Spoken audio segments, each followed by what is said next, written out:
काज किए बड़ देवन के तुम, वीर महाप्रभु देख विचारो। कौन सो संकट मोर गरीब को, जो तुमसे नहीं जात है टारो। ज्येष्ठ मास की पावन बड़ा मंगलवार की एक अद्भुत कथा आपको सुनाता हूँ, जिससे हनुमान जी अत्यंत प्रसन्न होते हैं। इस कथा को सुनने मात्र से जीवन के समस्त कष्ट एवं भय का नाश हो जाता है। यह कथा इस प्रकार है कि महाभारत के काल में श्री भीम जी को अत्यंत अपने बल का अहंकार हो गया।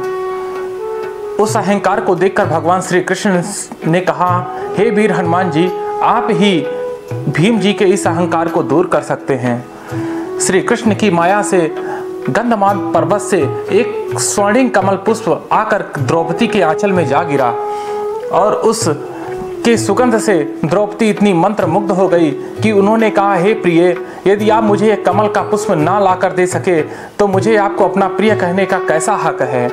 अपनी प्रिय का ऐसा बात सुनकर भीम जी अत्यंत बल का अहंकार का हुंकार भरते हुए कहे कि प्रिय, मैं तुम्हारे लिए कमल का पुष्प अवश्य ला कर दूंगा।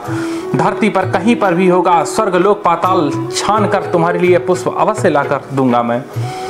भीम जी अपने बल के अहंकार को लेकर चल दिए।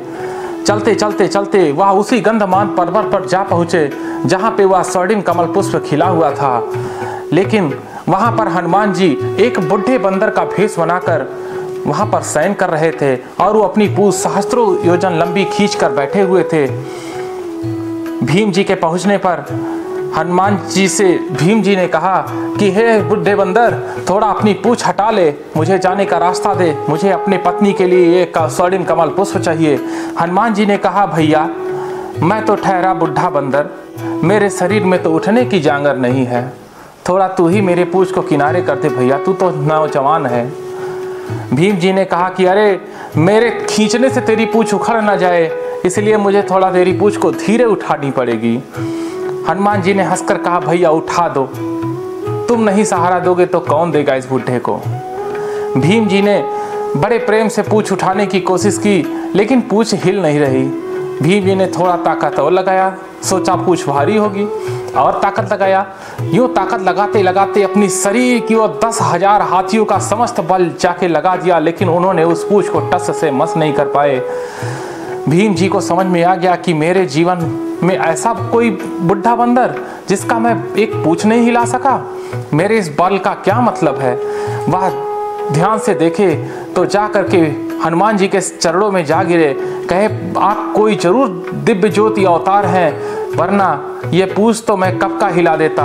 हनुमान जी अपने प्रत्यक्ष रूप में आकर खड़े हुए, कहे, भैया, आप तो मेरे छोटे भाई हो, आप भी वायुपुत्र, मैं भी वायुपुत्र, मैं आपका बड़ा भाई हूँ। आपको ऐसा अहंकार अपने जीवन में शोभा नहीं देता, अभी तो आपको अपने जीवन में बहुत ही बड़े बड़े कार्य करने हैं।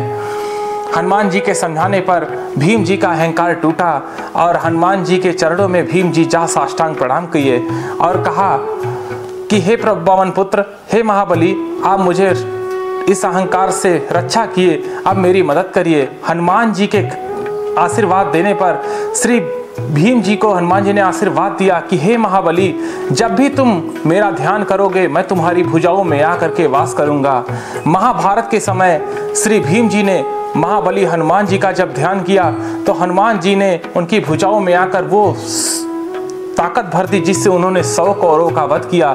उस समय हनुमान जी बुढ़े का भेष बनाकर उस दिन मंगलवार को मिले थे, इसलिए इसे बुढ़वा मंगलवार या बड़ा मंगलवार दोनों कहा जाता है।